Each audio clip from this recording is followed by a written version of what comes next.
С настоящето видео ще демонстрираме как може да сдвоите допълнителен нашийник към вече закупен Hunter DTR 25000 Pro. Към един приемник могат да бъдат сдвоени до 9 нашийника, като процедурата по сдвояване е подробно описана в нашето ръководство.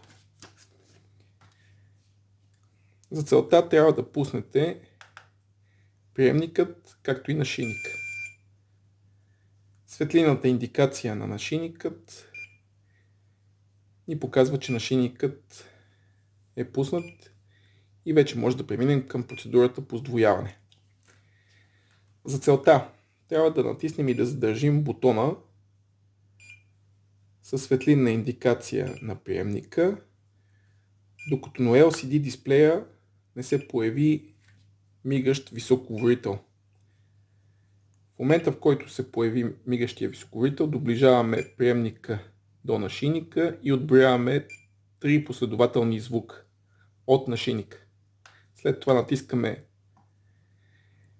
бутона за електрошокова стимулация и чухме звук, с който нашийника потвърди, че е успешно сдвоен. Сега за тест може да натиснем бутона за звукова команда и както виждате, нашийникът реагира успешно. Това е всичко. На слух!